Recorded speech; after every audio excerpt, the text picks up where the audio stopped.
Thanks for watching this presentation here on bodyweight training methods.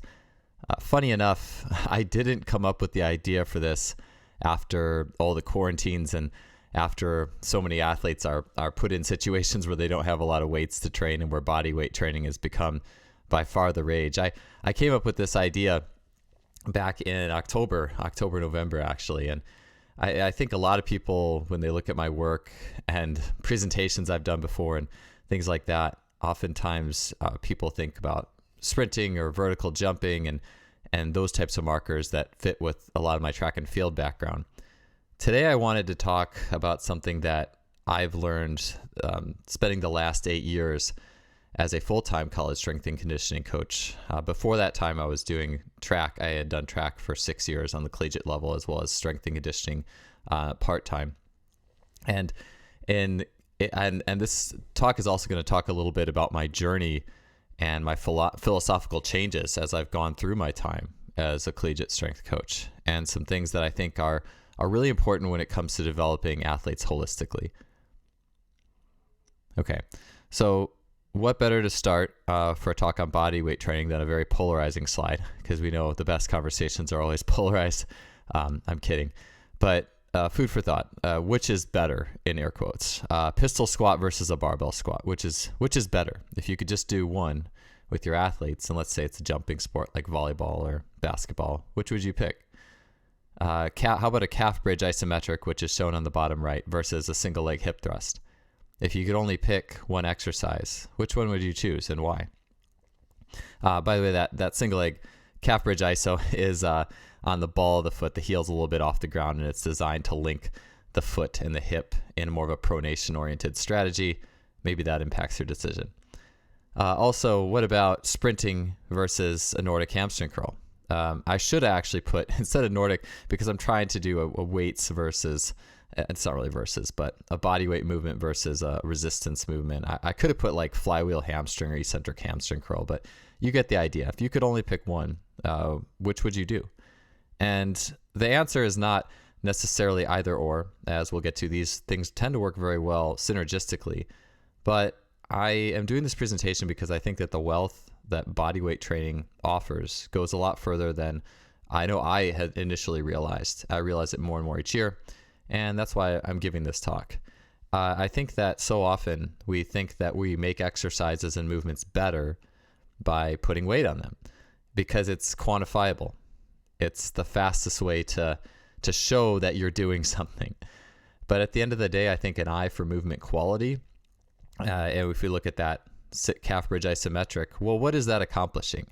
To understand the importance of what that's accomplishing, and actually I'm not going to get into that exercise specifically today. I have a lot of other ones, but I feel like understanding what we do as sports performance coaches, athletic performance coaches, whatever the term that your umbrella is under, I think that we can do a lot of good by learning a little bit more, understanding more about human movement paradigms and how becoming a better human essentially is really the foundation for anything else that we do. So again, this talk isn't really meant to be a versus or a pitting one against each other. I just think that bodyweight training has a lot to offer. So here's some advantages of bodyweight training and barbells, some pros and cons. I'll talk about bodyweight first on this slide. One is athletes. I think bodyweight training is important because athletes generally, unless you're like work on a farm or something or manual labor, you live, practice, and compete with your body weight. It's what you were born with. It's what you grew up learning to move with. And it's what you compete with. Granted, you may be competing against other and colliding with other human beings in which those large forces are present, and the armor building of weightlifting, and I'll get into that, can be important. But generally speaking, we live, practice, and compete with our body weight, and then whatever sport implements, a ball, a racket, etc. I believe that body weight is a better place to find and offer correction for potential movement issues versus a loaded state. That's not to downplay implements such as, and we'll talk about this, like Indian clubs or things that can help an athlete work, that you can work with an implement in achieving a good result. But I think that at the core of human movement And optimizing movement starts with our own body, more so than adding a weight. Body weight is also a great place to use in a warm-up to enhance not only emotional readiness for the rest of the workout, so perhaps the barbell portion, but it also is a great place to create a flow state, because our body weight, our movement library is vast, and we can do a lot of movements and combinations of movements and things that are a challenge and exciting and novel, and because the library is so expansive. And we'll get into a little bit of that, my library, as we go through. Barbells, on the other hand, if you want to draw perhaps the functional versus neural spectrum, barbells are going to be your highest source for achieving a great neural drive and potential for the highest muscle tension. That's not to say you can't have huge muscle tension in things like a pistol squat, or perhaps, this is an outlier, but a depth landing. If you jump off a 4-foot platform with your body weight, your muscle tension is going to be insanely high, and probably higher than even a heavy quarter squat or something like that. But generally speaking, we can use barbells to achieve a higher neural drive. And in the second line, you'll see that higher neural drive, so if I become stronger by being able to recruit more motor units, by being able to send a more powerful signal from my brain to my muscles, that increased neural drive can set up a better baseline for size gain, muscle size. If I'm stronger, I can recruit more on the muscle bombing sets, the drop sets. Think like the bicep run the rack sets. Those sets will be more effective because I have a greater initial strength. One thing that I think this is a big one, this final point on this page, is that with barbells, it's extremely quantifiable. Everything we do with a barbell, a dumbbell, a kettlebell, we can put more weight on each week, and we can say we're improving, and we're improving something. This being a component of our job. Here is a measurement, and here is this measurement getting better. And body weight is not always that easy. Do you assess, you see me crawling at the bottom, do you take a crawl and say, well, 1 to 10, I think your technique on that crawl was a 9, and or it was a 4, and it's going to be a 7, and we're going to mark this down. It doesn't really work like that. Okay, 2 more points here. One, body weight, it allows you to train with greater degrees of freedom and more complexity than weighted training. And so what that means is, if you think of a car with one steering wheel, let's just say that's like a really heavy squat, because there's not that many, you don't want to move in that many different directions or have too many movement options, so to speak, with a very heavy implement on your back. You want to have kind of less movement options and be a little more locked down so you can handle that weight. With body weight and no extra load, you have very many degrees of freedom. And you'll see a little picture of me there at the bottom. I'm just doing some crouch walking, and I'll show this video later where I'm in a position of a ton of internal rotation with my left leg, weights heavily on the right. That might be a position you see a point guard moving in when they go to juke out their defender or something like that. And that is the realm we live in sport, this one where we have all these degrees of freedom. So also within having a lot, and you could think of the body weight paradigm like if you're doing a heavy squat and you have one steering wheel on your car, that crouch walk where I can move in all these directions, maybe I have 6 steering wheels. So there's a lot more going on. And because I have more degrees of freedom in body weight work, you can actually do a lot more of it. You can do more volume because the stress is going to be distributed in different manners. So a heavy squat, for example, it's going to be very specific stress lines. And if I open things up and I'm doing a ton of different like crouch walks and those types of movements, the stress gets distributed around quite a bit. Last one with body weight. Body weight generally requires a greater requirement of balance and proprioception and sensation feedbacks.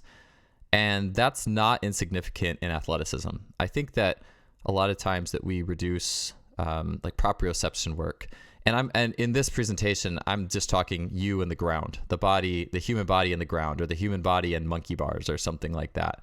And there is a lot of proprioception or sensation in space that has to go on there. I'm not even talking about getting on like unstable surfaces and rocker boards. And I think that we tend to look at, people who train on unstable surfaces and try to improve their deadlift or squat don't improve their 1 rep max as much. But that's kind of apples and oranges. That we're talking weights and the human body and a body weight medium. And it's, to me, as I've seen, and I'll get to in this talk over the years, the best athletes I work with And I do not work with collision sports. I work with other Olympic sports like tennis, things like that.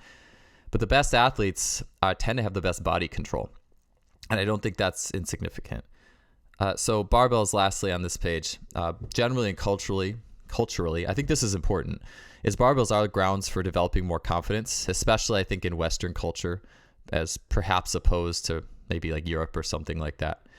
And when people's lifts go up, they get more confident. And there's also intangibles that exist surrounding things such as a 1 rep max testing day, team cohesion, history, ritual. These things are not insignificant and they are important. And I'm not trying to say one or the other. We're going to see how these work synergistically. But I think that's important. Finally, this is a huge one, is that axially loaded barbell work over time. So think of an Olympic lifter's posture. Eventually, you're going to really get in this anterior, or you have the high chance, it depends on how you do lift, that is a big part of it, but to get in this extension or impingement pattern where you're in an anterior pelvic tilt paradigm, you're shortening the distance basically between the base of your spine and your shoulders, which happens a lot when we're doing a lot of axially loaded work, and there is like an impingement or kind of an arched paradigm going, as well as in stuff where you're seeing like hinge squat syndromes. People are really trying to go heavy. The hips are coming up faster than they should be. They're not pushing through the legs that well. And that type of paradigm over time is going to cause the feet to disconnect from the glutes a bit and the prime moving paradigm to be more of like a quads and lower back type push. And so obviously for lifting weights, it's probably fine. But for being a great athlete, and honestly, these things helping synergistically transfer to sprints and jumps, that might not be the best thing for you. In fact, I know it's not. I've been there personally in my mid-20s and seen the effects over time, and then also through observation. So I think that's not insignificant. It's important. But again, I didn't have those last slides to really try to pit one against each other, just to put some ideas out there, some things in space. Okay, so inspiration for this stuff, body weight training, and then we're going to talk about workout proportions. I'll go through this quickly, but I didn't come up with this stuff myself. I think I am a creative coach, and I have like my brain. I guess you could say it's my brain in the middle with the different colors and the way I've put this together. But some big influences, I'll start with the very top is Rafe Kelly. He is the founder of Parkour Visions and then now Evolve Move Play, and very much into how did we evolve to move, and what are the things that basically excite us as human beings in our environment. And the big thing I've learned from him is how do we progress the warm-up to allow like more a greater excitement of the nervous system and athletes' emotional state that will then progress them into the rest of the work. And then also talking about movement complexity, which I'll get to. Going clockwise, Jay Schrader is the next one. Extreme isometrics, huge. Jay is the father of that stuff. And I think that movement and that whole training system, I do think is very easily misunderstood. But Jay is a tremendous mind. And although I've only had the opportunity to talk to him once, I've learned a tremendous amount from not only my chat with him, but also the people who have known him and have trained under him. And some of his work has been some of the most significant in my way I've ended up putting it together. Okay, keep going down on the clock. Emergence, you can't see their whole, quite their whole name, but that's Sean Mishka, Tyler Yerby, Michael Zweifel, and a few others, is a human movement and motor learning group. And I'll get to why and how I've put their stuff together, but they are very into exploration, a human first learning-based model of incorporating this bodyweight training, not necessarily an optimal technique-based model. And that's part of the title is assessment here, but this talk is a little bit less about assessment than you think. I do have some bits on that, and it is important to at least to have an eye for this stuff. But a lot of this bodyweight work is a learner-based system. Next on the clock, Jeremy Frisch is a guy who he works from young athletes all the way up to pros, but he is a guy who particularly is making waves for an exploration-based training system with young athletes. And I think even with older athletes, there is still an important element to return to those roots. He's also into long warm-ups, which I love. Dr. Tommy John, bottom of the clock, who has learned from Jay Schrader, and then he has kind of been one of my big conduits with looking at some of the work and the ideas behind that work, and especially the extreme isos, things like that. Next on the clock is Tim Anderson. Tim got me into crawling with his book, Original Strength. There's books on that like 5 years ago. And then in chatting with him on the podcast recently, in the last maybe year and a half, I was just have been taking his ideas under more and more, looking at his ideas and implementing them more and more, and it's awesome. Paul Cater is the next on the clock. Paul is probably the original guy who got me into the idea of a long and engaging warm-up using tons of different methods. Paul doesn't just use body weight there, but using all sorts of different methods to round out an athlete well, to train a good human mover first, and as well as the emotional state in that first section, and creating just tons of intent and engagement, and then having a little bit smaller core barbell based system at the end. Finally, Roger Nelson last on the clock, and Roger actually is, if you look at all these people on the list, I think Roger is the preeminent person who exposed me to the idea, and I think he actually got this from Dan John, that when he had a workout, or when he started to incorporate more crawls and crouch walks and loaded carries too, which isn't really a bodyweight thing, but more human stuff into his workloads, that he started to see things like lifts going up and sprints getting faster and people becoming more resilient. So he was really the first one to kick off this idea of training the human being first. And by training the human being too, I think we can kind of think about, well, what do children do on the playground? If you go to the playground, which I have young kids, and you watch all the things that kids do, this is the core of being a human being. And it's not, in our current society, I think it's important to realize we are very disconnected. Athletes are often very disconnected from these core elements of being a good human mover. And I think that we can look at that stuff and think, well, it's not, is that really getting the athlete stronger or helping them, do things that are quantifiable? But it is, because at the foundation, if our foundation is good, everything else gets better. Okay, here's an idea, which is training at the highest possible complexity. I learned this from Rafe Kelly, and I think we're all familiar with the idea that strength raises all ships, or neural drive, if you will, raises all ships. I also believe that complexity raises all ships. And not all of my bodyweight implementation is complex, so to speak. I do kind of polarize it a little bit. Some of my work, I would say about half of my work, if in terms of the exploration-based material, crawls and crouch walks and all these things, I try to have a fair level of complexity and challenge on the front end of the workout. And then the extreme isos are very simple. So it's a little bit polarized. But for example here, parkour, so running around and jumping through buildings and trees and things, that can improve your long jump, your maximal long jump distance if you're a track athlete. But improving your long jump won't necessarily help you be a better parkour athlete. So that's it might a little bit if you need to do like a really long jump, but for the most part, that relationship is a little bit more of a one-way street, where the more complex and more information-rich environment is going to enhance the less information-rich environment. Granted, you're not going to be the best long jumper you could ever be just doing parkour, but it is a complex system that helps the lower complex system. One thing we are probably very familiar with as athletic performance coaches is Indian clubs. So I have the Indian club here on the top right. And although I don't believe there's any research on this, but anecdotally speaking, you get a lot of people who talk about the power of Indian clubs in rehabilitating shoulders and shoulder injuries and having a strong rotator cuff, if you will.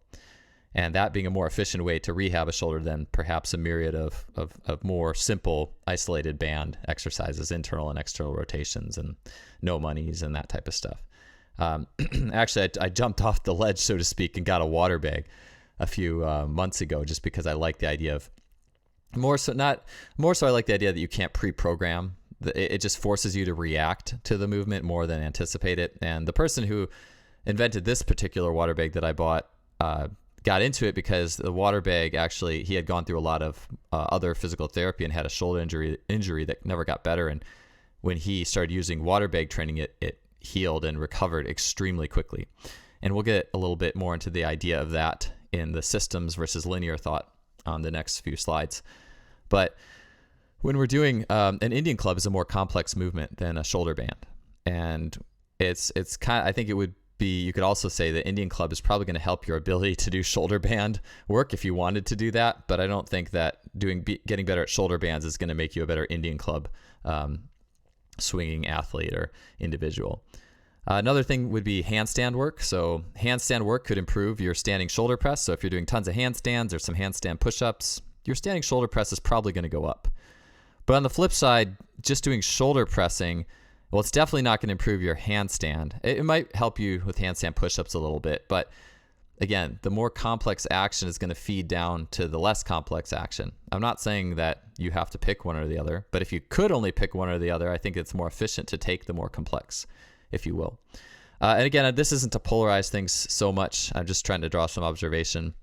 You also want to be aware of synergistic effects, and this is where complex meets simple, or complex plus simple is powerful. So, for example, using a simple weightlifting movement combined with a complex bodyweight movement and their synergistic effect. And so an example here, I mean, depth jumps is a bodyweight movement, a complex one at that. But the complex, a synergistic effect is where the sum of the two is greater than the individual effects on their own. So for example, depth jumps, Adams in 92 did research on depth jumps and squats and their effect on vertical jump. The squat group, the group that only did squats, improved 3 centimeters, so just barely more than an inch. The depth jump group, the same thing, that they only did depth jumps, barely more than an inch. And then the combined group improved 10 centimeters. So both the group that both did squats and depth jumps improved about 4 inches. So you're seeing a synergistic effect there that's greater than the sum of the two parts. And I think that's what, training is all about that. And I think a lot of times when perhaps sometimes we get caught a little bit too linear in our thought process, we can miss some of the synergistic and expansive effects that are happening there. Some other ideas would be sprinting and cleans. I've heard from Andy Egerth, who was a track coach, a former head track coach at Kennesaw State, that his athletes, their clean maxes would go up during the competitive spring track season because they were doing a lot of competitive max velocity sprinting. And sprinting in competition is more emotionally charged than in practice. You're going to get higher outputs, and cleans were going up. I've seen the same thing myself as well when I was a high jumper and doing track meets, helping some of my lifts out as well. So there's a relationship there. Also with the extreme isos, there's synergistic work. I've seen this with doing like iso push-ups and iso dips with my training groups, and how oftentimes coming off of that GPP phase where we're doing a ton of that stuff, that's having a strong and good effect on like bench presses and bench press strength and that type of thing. And we'll get into that a little bit more as we go along. Linear versus systems thinking. And I think that it's important if we're going to talk about complex movements, we're talking about body weight type work. And this goes back to the Indian Club too, is a linear thinking is a little bit more, I guess you could call it more algebraic in nature.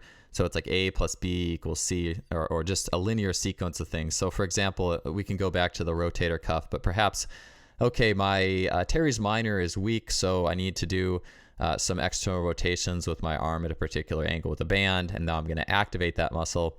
And then the thought process would be B, now that muscle is going to link into the system, the brain found more activation, it's going to wire it in. And then C is my shoulder doesn't hurt, I improve performance. A lot of this stuff that I'll be talking about with the body weight paradigm, and then you could look at an Indian Club as well, is that it revolves more around systems thinking, which is a form of thinking that is more based on relationships than it is a linear process. And it kind of goes outside of like the linear, I guess, math class ideology, so to speak. And so you could think too of like an Indian Club. I know this is about body weight, but an Indian Club is an easy example. Is a wheel one, you see two wheels. There's A, B, C, D, E, and there's wheel one, and G, H, I, J, and F. Those are kind of out of order, is wheel two. And you can think of wheel one as the physical potential of the shoulder. So what's the integrity of the muscles that support the scapula? What are the tendons like? Is there impingement? Anything, what's the innervation like? Anything like that. The two would be the sensory potential. So the ability to sense the shoulder in space, to sense the arm in space as the arm is moving around. And the Indian Club is a good example of something that works on an interrelationship of those two properties. So you're training muscle and you're training proprioception in the same system. So it's something that these wheels are interacting with each other.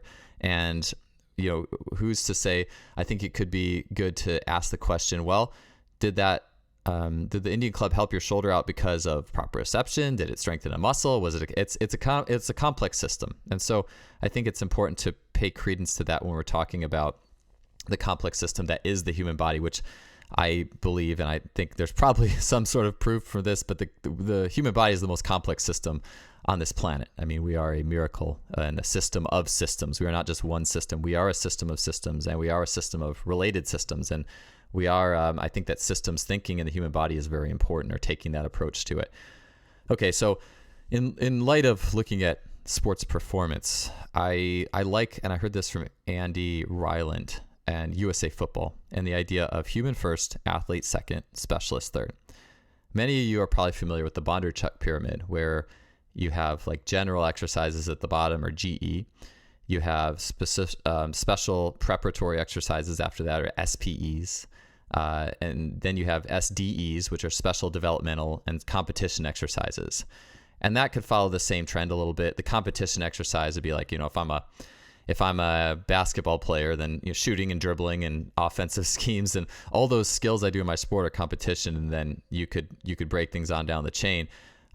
It could be said that sports performance and athletic performance kind of lives in the lower two levels, where GE and SPE, so body weight work and basic weights. Okay, so those are kind of like those bottom levels, and I think you can get into the higher transfer order once you start to get into perception reaction work and stuff like that. But this presentation isn't about that element of transfer so much. This presentation is more like, okay, if we are going to work on the lower rungs, and perhaps those don't have as much transfer outright, especially in a more developed athlete, well, how can we make the best of that? What can we, and I say that in the sense that those bottom rungs are the be a better human being, move as we were intended to rungs. So this presentation is really all about being a better human and moving as we are intended. How does this shake out? And this could have just as well been the last slide, but this is maybe a little teaser to how this has impacted my own workloads and how I assign these things. Is when I started as a full-time college strength coach, actually it wasn't 8 years, I think it was 7 years ago. My thought process was very much coming over from my time as a full-time track coach, meaning, like, let's say I'm working with tennis, I like seeing vertical jump get as high as I can, because that's a quantitative output. And I want to be able to help these athletes do that better. And so you kind of I would organize my thoughts into how can I, from a linear perspective, make that happen. And so it would be, we'd do a traditional preparatory warm up for about 20% of the workout time, going through things like monster walks and dead bugs and that type of work.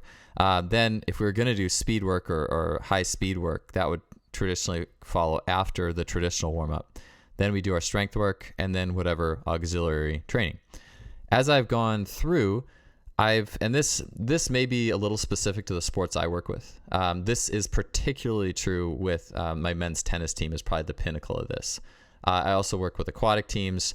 So I work with men's and women's swimming, and that's a little bit different. That proportion's a little bit different than this one, and also a men's water polo team. And so with where I've kind of gone to is I've gone more to the first part of the workout, or the warm-up, getting longer, so it's more extensive. And not only is it more extensive, but it also involves a lot more natural movement. So it's, instead of doing, I've swapped out some of the lower complexity exercises for higher complexity exercises.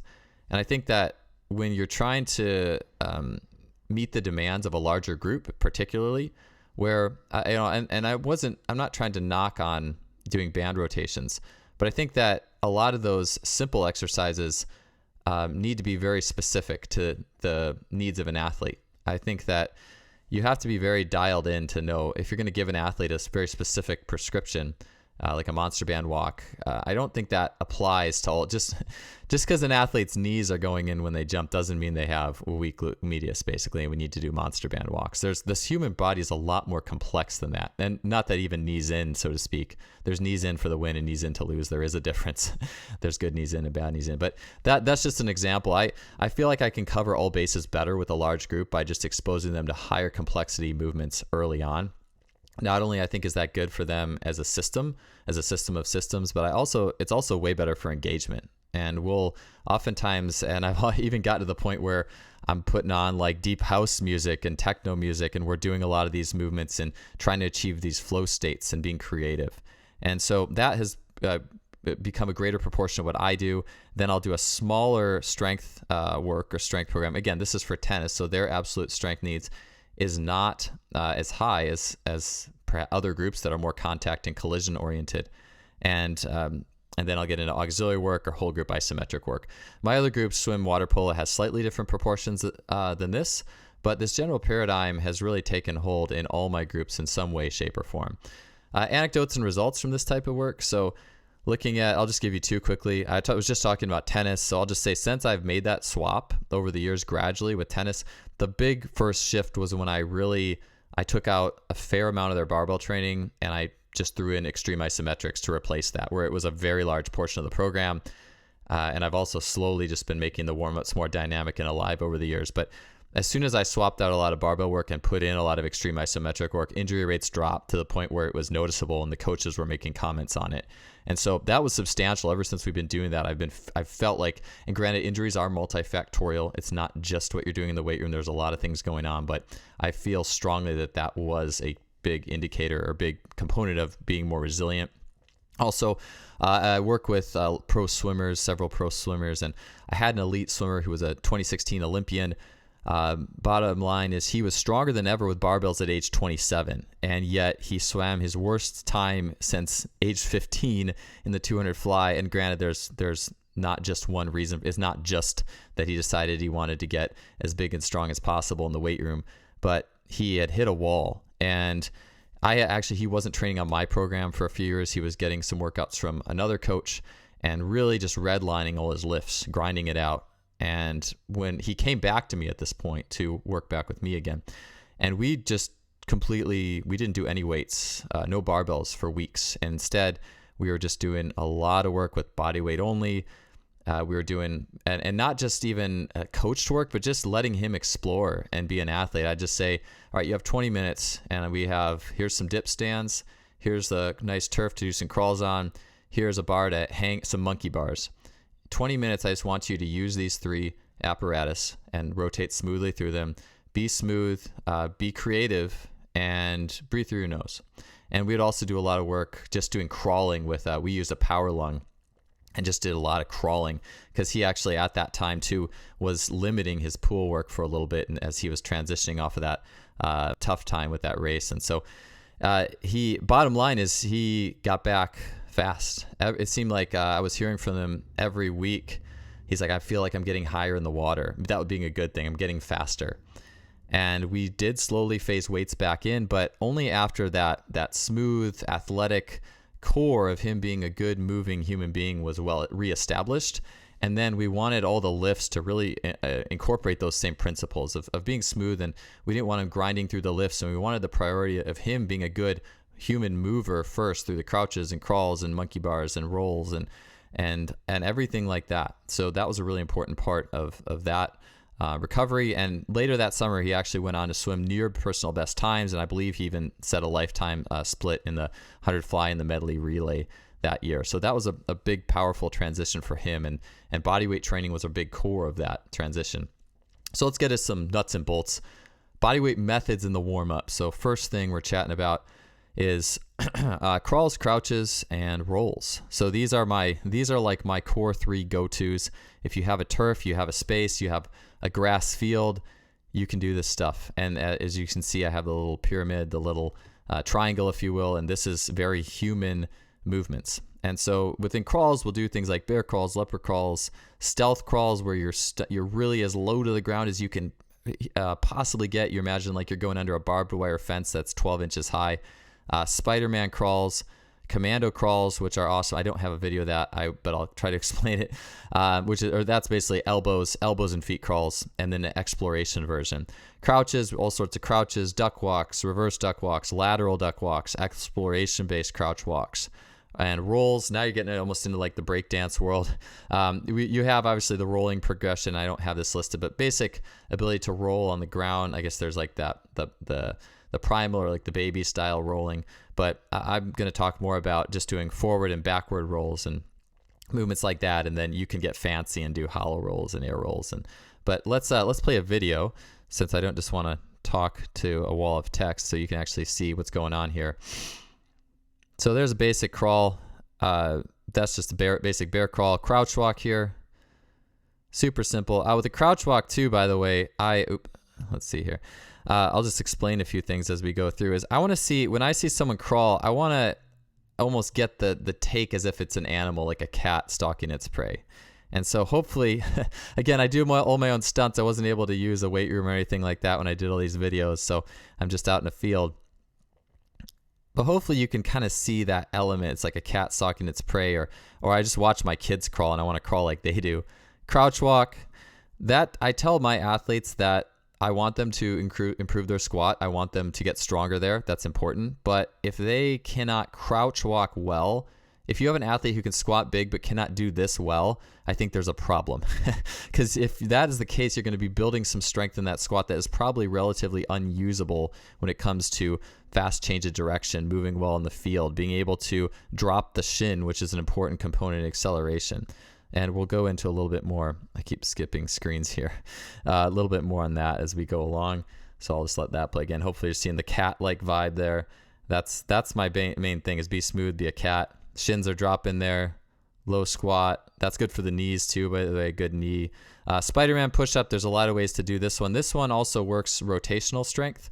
So we're talking you watch athletes do that and you can get an idea of their frontal and transverse plane capacity, their ability to rotate and flex their spine, spinal differentiation. Also, you can tell how good of instruction followers they are. Tiger bounds. My good swimmers are good at this one. My tennis players are a little hesitant to do that one. It's kind of, the wrists and stuff like that. I get it. I make them do like little short ones sometimes just for robustness sake.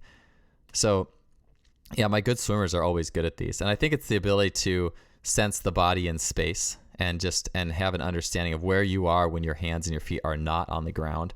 And this is another one of those things. I'll tell you, if you did this if your wrists were good, you had this, the soft grass is nice, but you do this for a few sets of 20 meters. And I'll tell you, it's actually more of a muscular workout than you would think it is. There are muscular adaptations that are going on here that can provide a synergistic effect.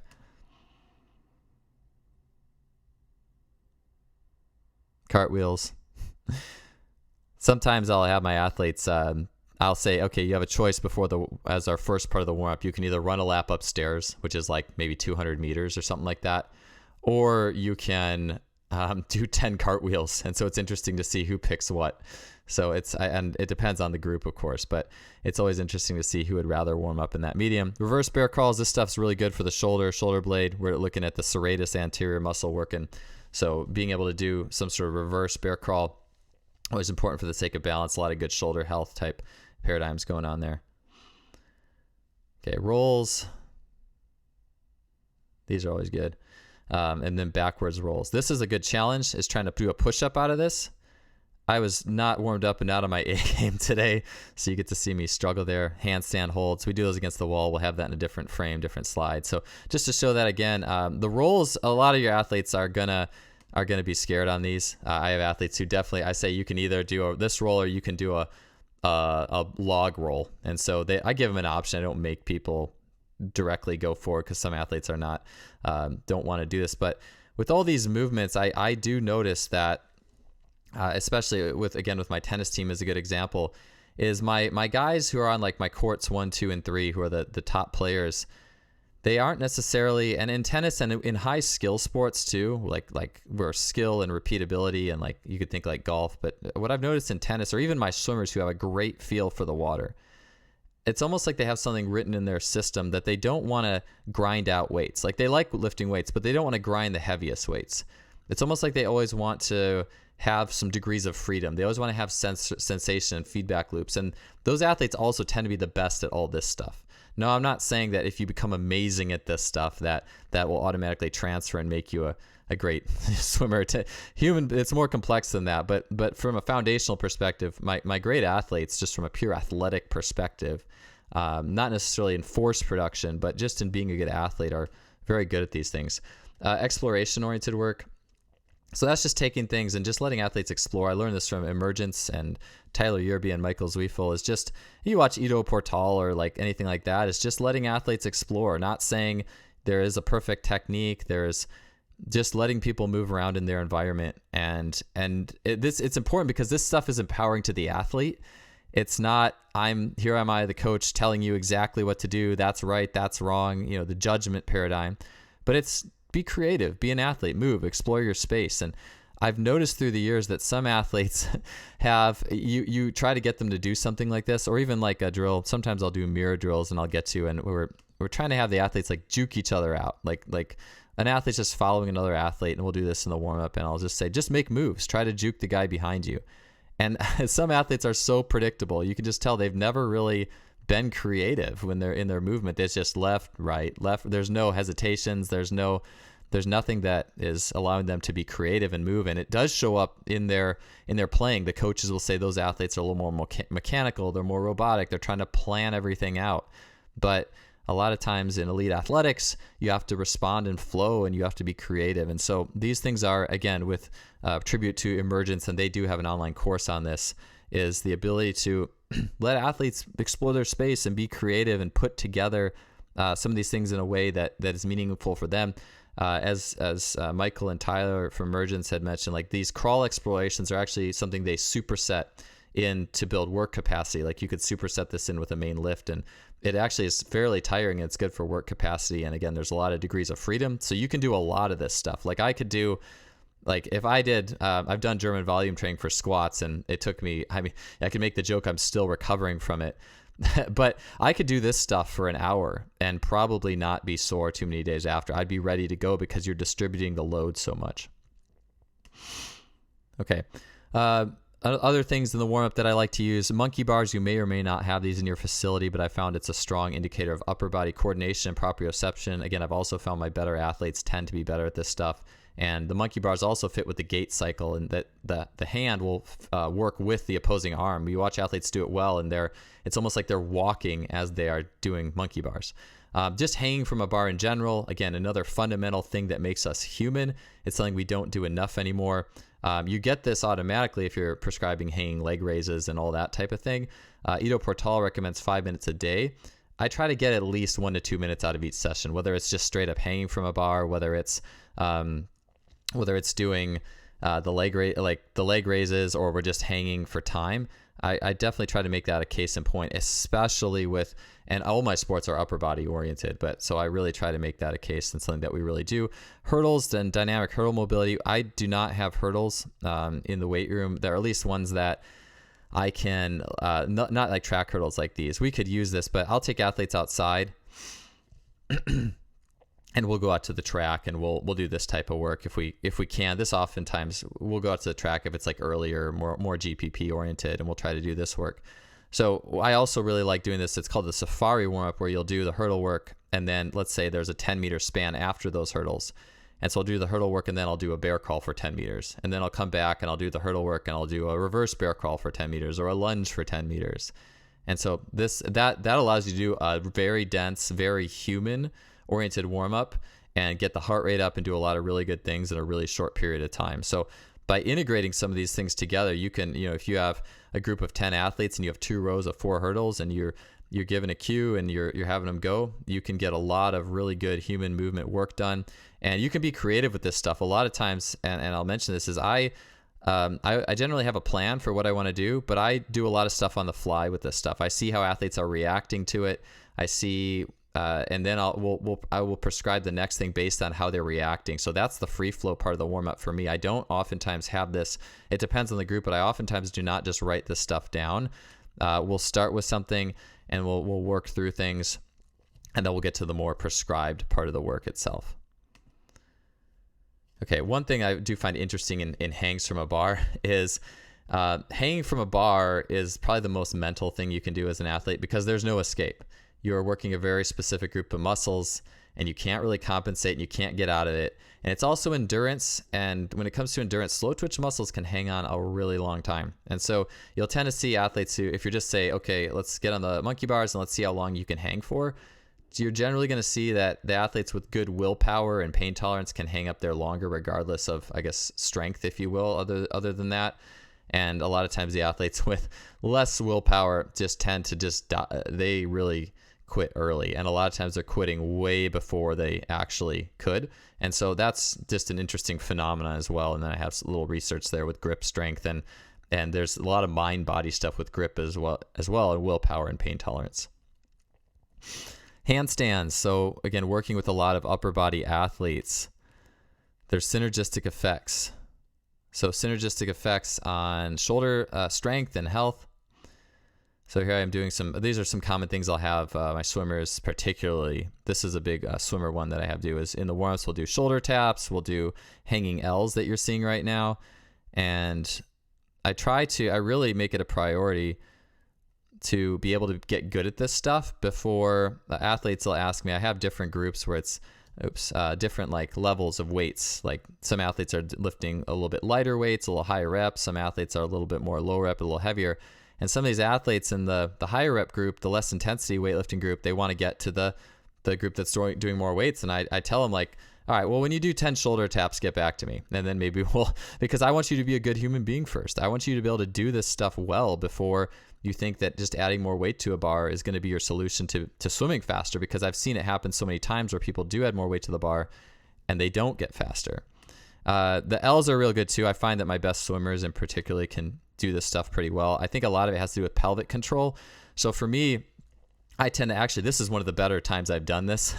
I tend to get into a lot of anterior pelvic tilt when I do this, because when your feet are off the ground, everything kind of changes. So when you're unweighting the system, you have a different challenge. And I notice good swimmers are ones who are not in anterior pelvic tilt, and they can control their pelvis dynamically. And so they're usually pretty good at this. That also, the handstands are good with synergistic effects that can help your strength in other movements. Finally, the kind of the last half of the warm-up, so to speak, before I get to the main work is I like using games. I like using something that's mentally stimulating for the athlete that involves their vision and their reaction. You'll see the pyramid here. I have this as kind of the athlete, if you will, element where we're reacting to things. We're involving more game-like material. So the first one, and with roughhousing, sadly, I think that it might be a while till we can all do this stuff again. But for last year, it was definitely a important element, especially if I felt like athletes were dragging a little bit and you read them emotionally and you can tell they just need to be picked up a little bit. Doing stuff where it's just like, kneeling, wrestle a med ball away from the other person, or a physio ball away, or doing an armless sumo where there's a rope ring that's 2 or 3 meters wide and you can't use your hands and you're trying to push the other person out of the ring. Things like that.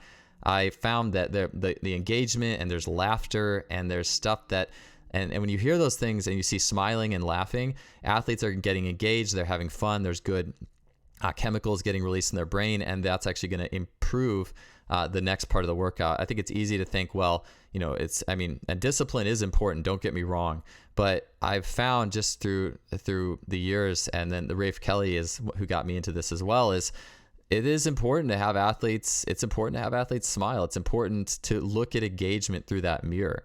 And it's important to look at the total work in that perspective. Perhaps the thing that I think is more, a lot of people do that's super relevant too, is the perception action work that you'll see at the bottom. So basically reactive agility drills, drills where you're reacting to another person, versions of games of tag, or versions of 1v1s or 1v2s or 2v1s, stuff that athletes have to react and move. I also like keep away. So just like having a group of 4 and a person in the middle, and the group is throwing a tennis ball around, trying to keep it away, or a medicine ball around, trying to keep it away from the athlete in the middle. So just using those games as a quick injection to increase that, improve that mental state, that emotional state, getting into the rest of the workout. This bottom video, you can see my kids playing in the background here, but crawling, squatting shows up in crawling. So if we talk about the links between the two, you'll see that, and I didn't do a great job of this, but usually poor squatters are going to have their knees pretty high off the ground for this stuff. So I did my best to do it poorly, to have my knees higher off the ground and my butt higher in the air. Usually athletes who have this disposition, you're not going to be able to tell them to get in this perfect squat where again, what's perfect, right? Like there's lots of ways to coach a squat, but they usually have a poor ability to get into their legs in a squat because they have a poor ability to translate their shins forward. Yeah, we can talk dorsiflexion as well. That's part of it, but they also just have poor reflexive strength in that tighter position. That's another reason to have your athletes encourage them to be able to crawl with the knees very close to the ground, the eyes up, look like a cat. Crouch walks is this next one on the right. So if I'm looking and assessing this, just one thing that I've noticed that's interesting is the ability to pronate, or get to the inside edge of the foot. It's probably the simplest way to put it. So if you just watch me go through these two. So watch this one versus this one. Okay, and I'll play that one more time. Let's see here. Okay, so you see inside edge there Oh, shoot. Okay. And then the first one, inside edge. So I'm here, I'm pronating, I'm getting to the inside edge. Now this one, I'm gripping the toes and I'm just going over the top. So you see a very straight line movement. Just grip the toes down, go straight up over the foot. When you move like that, you actually have less movement options. And gripping the toes is not a good paradigm for athletics because it's putting a brake on the system. You do need to grip your toes like the last foot in a vertical jump that comes down the brake step. Yeah, you need it. But for moving quickly and dropping the shins, which is a very athletic maneuver, you need to be able to get to the inside edge of the foot. So that's just something to observe, and you tend to see that with athletes quite a bit. It's a good indicator of how they're working with their feet up to the hips. And athletes with a good foot-hip connection will be able to get to inside edge pretty well. People who are more like quad back dominant, if you will, tend to be more toe grippers and shoot over the top type people. Okay. Let's get into just a few minutes left, and I could honestly do the whole conversation on this, but extreme isometrics, finishers, like more simple bodyweight work that's more designed for strength or basic muscular coordination, strength, endurance. Extreme isos are the big one. I know they're very popular these days, and which is good. Like isometrics are a big thing for tendon health, and they're good for a lot though. So let me just quickly get into extreme isos, and again, this being one of the big wholesale changes that I've seen reduce injury rates, and it is part of my program. It is a very important part of my program. So first off, extreme isos are not really isometrics. They are actually extreme slows. You are not bracing the position. You do not brace. You actually sink slowly down into it. You could think a millimeter at a time. You're slowly pulling yourself down into the bottom position. And these are designed to improve posture, muscle balance, and they also improve the neurological wiring of muscles. So they help to get out compensation patterns. They massively improve energy systems and work capacity, especially if you're going for long holds. As I mentioned, they have a positive effect on tendon health, and they also can improve your like joint stability through a good position. So like a good iso push-up position, you can improve your bench press, your pushing strength by getting a stronger base position here. We'll get into these as well, but for example, with this type of work, and you'll see extreme iso push-up there that I might hold for like a minute and a half, 2 minutes. A good hold right there is about 2 minutes. And that type of work can substantially improve performance and lifting numbers. For example, Mark Wetzel, who's on this slide, he's a chiropractor and has also works in athletic performance. He has had great results with a baseball team, having them do workouts that basically were only 60 minutes of extreme isos in various positions. The athletes did lift weights a little bit, but not much. And he got some very good results where I think 39 out of 40 athletes set a 1 rep max record in bench or squat. And then one guy's squat went up by I believe Mark said it was 80 pounds. And this being in 3 months of extreme iso type work. And so according to Mark, when you do an isometric, you are constantly engaging and pulling yourself into position. And so if you're not doing that, if you're just kind of hanging out, when's this going to be over? You're just bracing your way through it. You're selling yourself short on the maximal results. You're probably getting some tendon health results, but beyond that, you're decreasing the rest of your results. So movements I like to use: iso lunge, iso push-up, iso hip flexor, iso dip high and low, iso scap hang, which is just hanging from a bar but pulling your shoulder blades back a little bit, iso standing hamstring, and iso glute ham, which I actually don't have listed because I did not have a glute ham raised handy when filming this. Here's a few of the movements. Iso lunge first. So you can see the postures, note the posture first. You have the chest forward. It's a tall and proud posture. Eyes are ahead. A lot of times athletes will look down or just have a shrug posture, so that's important. And I'm slowly pulling myself down into the bottom. Next one, iso standing straight leg raise, good posture. My children can do this probably better than I can, which shows they can lift their leg higher than me, which to me that always shows where are your compensations. If you can't lift your leg as high as your children can, then you probably have some compensations you need to work out. And so this one, the standing leg raise, we'll do this for 2-3 minutes straight. It's a great hip exercise, but it's also an awesome foot training exercise. Sorry, I keep skipping through these. My cursor is giving me some problems. So again, there's that iso lunge again, pulling down with the front hamstring, pulling into the bottom. It's not a brace. It is a pull downwards with a good posture and intent. Standing straight leg raise. These first two are huge staples of mine, huge staples. Standing hamstring. It looks just like a hamstring stretch, but there's actually more going on there. You're really pulling down with your abs and your quads. And I don't like doing this with the arched back, because I actually think that I want to almost reverse the extension or impingement paradigm. So I think a rounded back is totally fine. You're pulling down as hard as you can on this one. So maximal intention on the pull. Let's just skip here. Okay.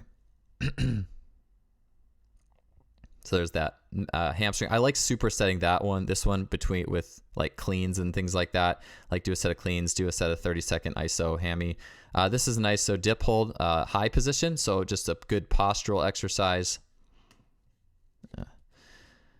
I cannot for the life of me figure out how to pause this. So, but this one I really have those shoulder blades back, tall, proud posture. I don't have a dip stand to hang from, so I just did it seated. So this is a really good one. I love this for swimmers particularly. This is a great serratus strength exercise, serratus anterior. And my good swimmers are usually better at this one. ISO push up. Actually figure out how to pause it. Okay, so this one too, we'll go into this one briefly. We just have a couple minutes left, but this one is really huge and important to being a better moving athlete and a good base for the upper body. You're pulling down in the bottom. You're not bracing. You're pulling and stretching the pecs slowly into it. ISO Superman cross crawl, so just holding that position for time, 2 to 3 minutes. And then that's it for those, okay?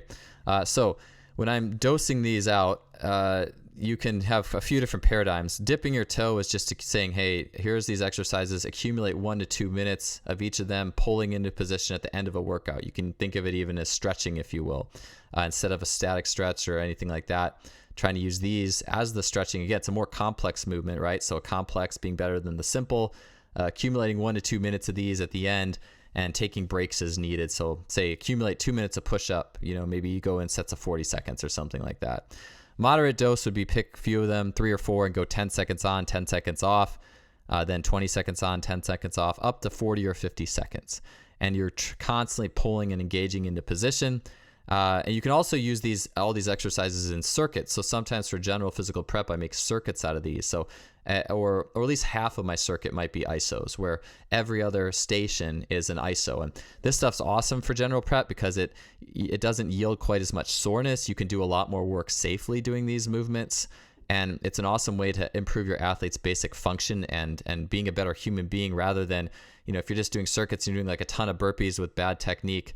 This stuff allows you to get a lot of work done and do it effectively as per an athlete's condition.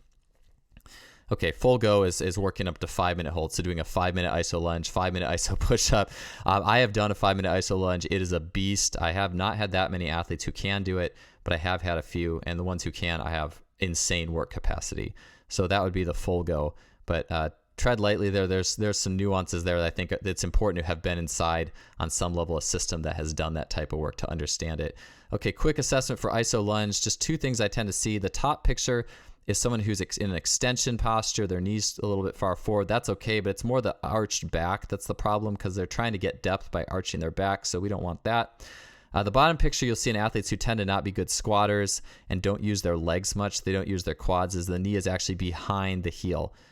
So these athletes need to learn to engage with their hamstring to pull that knee forward a little bit more.